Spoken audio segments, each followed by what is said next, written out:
Good morning, everybody. I hope everyone completed the assignment from yesterday and understood it pretty well. Yesterday we reviewed factoring polynomials of the form x squared plus bx plus c, so we didn't have a number in front of our x squared term. Today we're talking about factoring polynomials of the form ax squared plus bx plus c. So we'll have some number other than 1 in front of our x squared term, and we're going to see how we're supposed to handle those. This is Chapter 3, Section 1 in our book. So I have another little handout that I'm going to fill out. Like I said yesterday, this will be good to have in your notes. So we're factoring polynomials. We want to first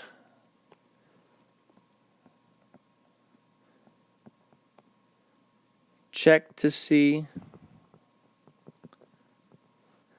if anything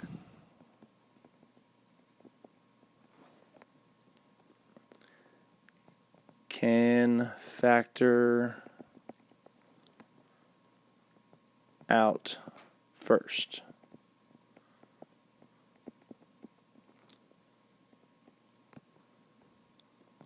So this would be us finding our greatest common factor and factoring it out. We don't want there to be any common factors in there before we start doing our factoring. So just like yesterday, once again today, the degree is 2. So once again, it's a quadratic. We want to make sure it's quadratic. Once again, we want to make sure the number of terms is 3. So once again, we call that a trinomial.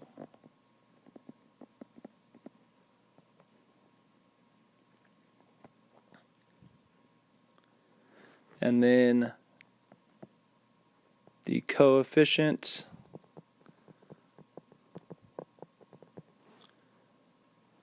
so our a value of the squared term is greater than 1. So it's some number other than 1. So today we're going to call this process slide and divide.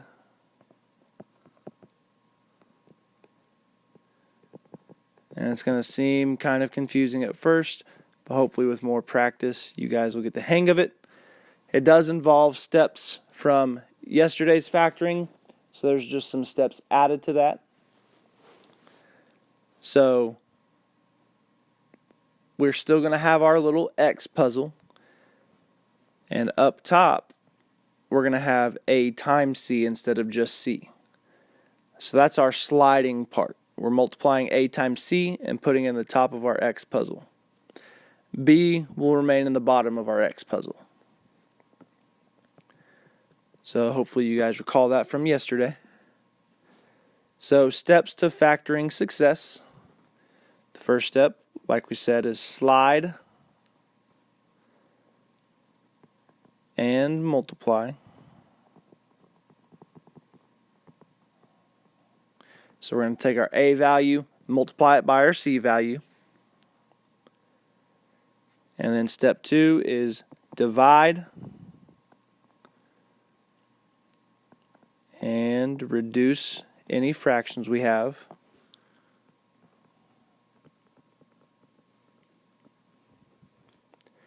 And then step 3 we're going to call bottoms up. And I'll explain what that means here in just a second. So let's use these steps on this little example down here. It says factor 7x squared plus 29x plus 4. So we're sliding our 7 over and multiplying it by our 4. 7 times 4 gives me 28. And so remember, our a times c term goes in the top of our x puzzle. So 7 times 4 is 28. That goes up top. And then our b value is 29, goes in the bottom of our x puzzle.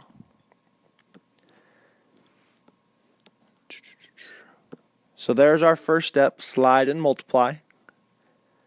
And now comes our steps from yesterday. We're now factoring x squared plus 29x plus 28, because that's what we got whenever we slid our 7 over and multiplied it by 4. So from yesterday, our steps were to create our set of parentheses and fill in our variable, and then solve our x puzzle. We're looking for numbers that multiply to give me 28 and add to give me 29. Those two numbers are 1 and 28. 1 times 28 is 28. 1 plus 28 is 29. Our same rules still apply for our signs. If it starts off as plus, plus like it does here, the two signs in our two sets of parentheses are both going to be pluses, addition signs. So I just fill in 28 and 1 because those are my two factors. And so now I've completed all of step 1 for slide and divide. Now comes step 2 for slide and divide. My factored form of x squared plus 29x plus 28 is x plus 28 times x plus 1. Now comes the divide part of slide and divide. We're going to divide by the number that we slid over. So in this case it is 7. So we're going to divide our 28 and our 1 by 7. So this is our divide and reduce fractions part. 28 over 7 can become 4, so I just make it x plus 4. 1 over 7 is already in simplified form, so I'm going to leave it as 1 over 7 for now. And then step 3 is bottoms up. So what that means is we're going to take the bottom of our fraction that we have left over and bring it up in front of our x. That's a terrible arrow, I apologize. Bring our 7 over, put it in front of our x. So our answer is now x plus 4 times 7x plus 1, because we brought that 7 up in front of our x. So now we can check our work. X times 7x is 7x squared. X times 1 is x. 4 times 7x is 28x. 4 times 1 is 4. So that all gives me 7x squared plus 29x plus 4. So I know these are my answers. X plus 4 times 7x plus 1. I know that's a lot of steps, but once you start doing it quite a bit, you start to get the hang of it, and we're about to do some more examples together. And once again, if you have any questions about it, feel free to ask me. You can ask me through Canvas, through Remind, through email, anything like that. So let's look at some more examples. So example 1 is factoring out the GCF. So once again, step 1 over here. Before we even slide and divide, we want to check to see if anything can factor out first. So I want to find a greatest common factor, if I'm able to.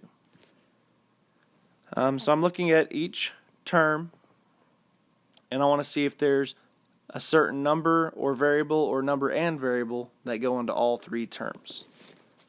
5x squared, 15x, and 10 all have 5 in common. I can factor out a 5. So for this first term spot, after I factor out the 5, I'm asking myself, what times 5 gives me 5x squared?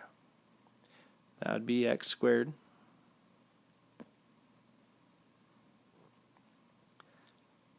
And then for my second term spot,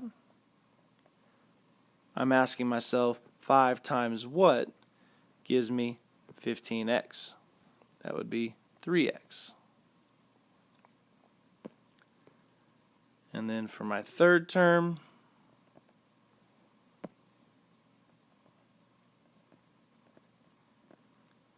I'm asking myself 5 times what gives me 10. That would be 2. So I have now factored out the greatest common factor of all 3 of my terms. Once I do that, I can start either following just my rules from yesterday or my rules for today. I want to look at the number in front of x squared though. Now I just have a 1 in front of x squared. So now I can just use my rules from yesterday. I don't have to do slide and divide. So I'm creating my 2 sets of parentheses and filling in the variable. And also don't forget about this 5 that we factored out. That is a part of my answer. My 2 signs that I start off with are plus and plus. So I know I'm going to have plus, plus inside my parentheses. Now I need to fill in my x puzzle. My c value goes up top. My b value goes down below. So I'm looking for numbers that multiply to give me 2, add to give me 3. In this case it is 1 and 2. 1 times 2 is 2. 1 plus 2 is 3. So I fill them in to my parentheses, and there's my answer. I can check this.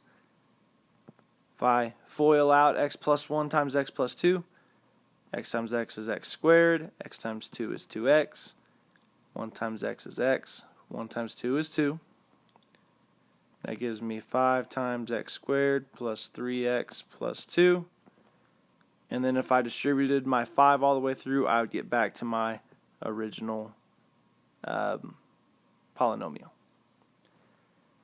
So I do know that this is my answer. It checks out. Once again, don't forget about that 5. That is still part of my answer. So if I factor out a GCF and I have 1 in front of my x squared term, then I don't have to slide and divide. But if I factor out and this number in front of x squared is any number other than 1, then I need to slide and divide. So example 2, factoring ax squared plus bx plus c when a is positive. So let's look at number 1 first. 4x squared plus 13x plus 3. First, right off the bat, I need to see if there's a greatest common factor between my 3 terms. In this case, there is not one. There's not any number besides 1 that goes into 4, 13, and 3. So that's checked off my list. Since I have a number in front of my x squared term that's bigger than 1, I now have to slide and divide. So I'm taking my 4, sliding it over, multiplying it by 3. 4 times 3 gives me 12, so I get x squared plus 13x plus 12. Now I can factor like I did yesterday. Draw my 2 sets of parentheses. Started off as plus, plus. So my 2 signs inside the parentheses are going to be plus, plus. Filling in my x puzzle. 12 goes up top. 13 goes down below. Looking for numbers that multiply to give me 12. Add to give me 13. That is 1 and 12.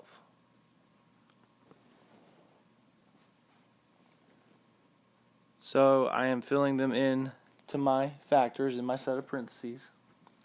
So I get x plus 1 times x plus 12. I'm not done yet because I have to do the divide part now. I'm dividing my 2 new numbers, 1 and 12, by the number that I multiplied earlier, and that was 4. And I'm reducing fractions. So I get x plus 1/4 times x plus 12 divided by 4 is 3. So I've reduced all my fractions. Now I can do bottoms up if I have any fractions left. I do have a fraction, so the denominator 4 needs to come up in front of my x. So I'd get 4x plus 1 times x plus 3, and that would be my answer for number 1. If I FOILed this out, 4x times x would give me 4x squared. 4x times 3 would give me 12x. 1 times x would give me x. 1 times 3 would give me 3, which would all give me 4x squared plus 13x plus 3. So my answer checks out. Like I said, the more times you do this, the easier and easier it gets. So let's look at number 2.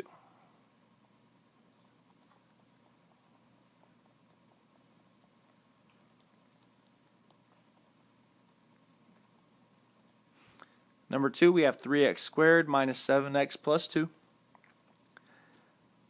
Once again, look for a greatest common factor in all three of my terms. There's no number other than 1 that goes into 3x squared, 7x, and 2, so I don't have a GCF. So now I'm sliding and dividing. Take my 3, multiply it by 2. 3 times 2 gives me 6, so I get x squared minus 7x plus 6. Now I'm factoring like yesterday. Draw my parentheses, fill in the variable. My signs start off as minus plus, so if you remember from yesterday, that means both of my signs in the parentheses are going to be negatives. Now I can create my x puzzle and fill in my c and b value. I'm looking for numbers that multiply to give me 6, add to give me negative 7. In this case, that would be negative 6 and negative 1. Negative 6 times negative 1 gives me 6. Negative 6 plus negative 1 gives me negative 7. So over here I fill it in and give myself 6 and 1. Once again, I'm not done right there. I now have to divide by what I slid over earlier. I'm dividing by 3. Reduce my fractions. 6 divided by 3 is 2. And then 1 over 3 is already in simplest form. Now my last step is bottoms up, bringing my 3 in front of my x. Get x minus 2 times 3x minus 1. So here would be my answer, and it is my answer if it checks out. X times 3x gives me 3x squared. X times negative 1 gives me negative x. Negative 2 times 3x gives me negative 6x. Negative 2 times negative 1 gives me positive 2. That all gives me 3x squared minus 7x plus 2. So my answer checks out on number 2. So I've done it correctly. And let's look at number 3.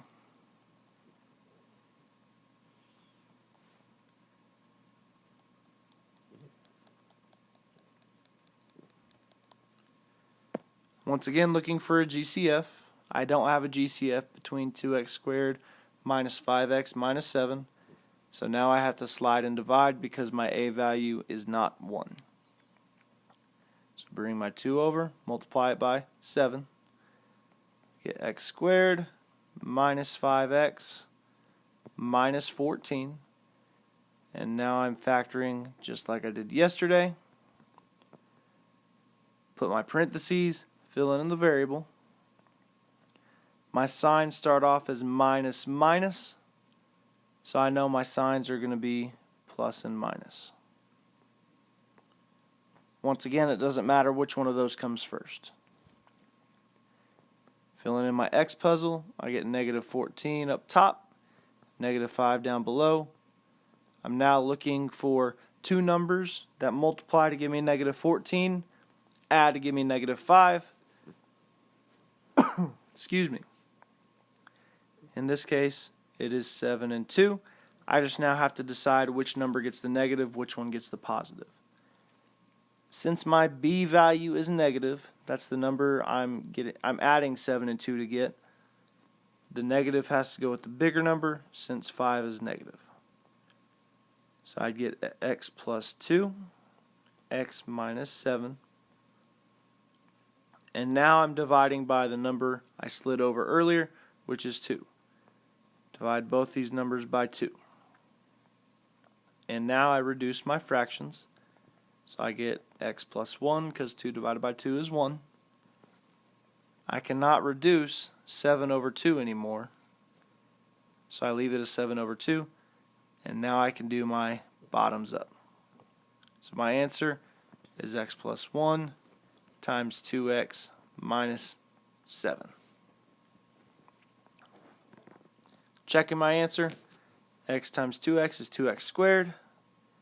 X times negative 7 is negative 7x. 1 times 2x is 2x.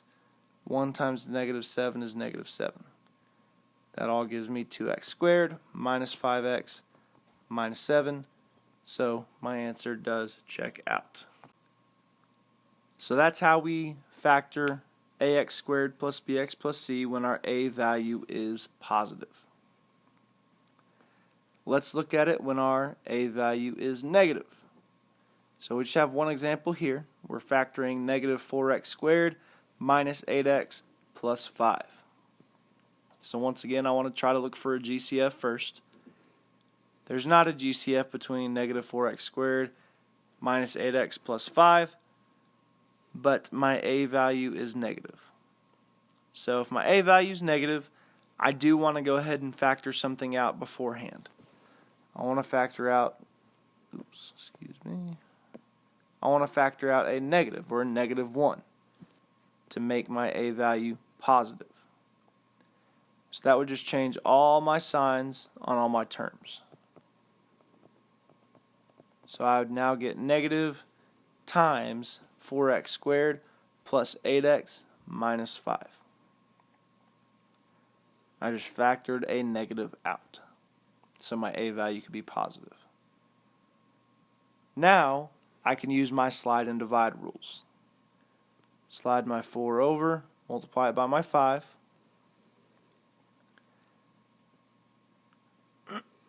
So that's going to give us negative x squared plus 8x minus 20. Notice I'm keeping my negative with it so I don't forget about it. And now I can factor like I've been doing. Set up my parentheses with the variable. My signs start off as plus and minus, so I know I'm going to have plus and minus in my parentheses. You may want to have that chart that I wrote down yesterday down, having all the signs in them. Create my X puzzle.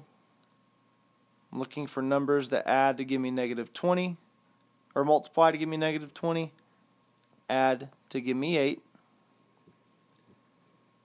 In that case, it is 10 and 2. I'm just trying to decide which number gets the negative, which gets the positive. So I look at 8. If it's positive, which it is in this case, the 10 gets the positive and the 2 gets the negative. The bigger number gets the positive. So x plus 10, x minus 2. And then I am dividing both numbers by the number I slid over earlier, which is 4. Once again, keeping my negative with it. 10 divided by 4 can reduce down to 5 over 2. And then 2 over 4 can reduce down to 1/2. So I've reduced all my fractions. Now I can do bottoms up if I have fractions left. So my 2 goes in front of my x here. 2 goes in front of my x here. So keep your negative with it. Times 2x plus 5 times 2x minus 1. So this is my answer right here. Negative times 2x plus 5 times 2x minus 1. I can always check my answer. 2x times 2x gives me 4x squared. 2x times negative 1 gives me negative 2x. 5 times 2x gives me 10x. And then 5 times negative 1 gives me negative 5. That would all give me negative times 4x squared plus 8x minus 5. And then if I distributed my negative all the way through, I would get back to my original polynomial.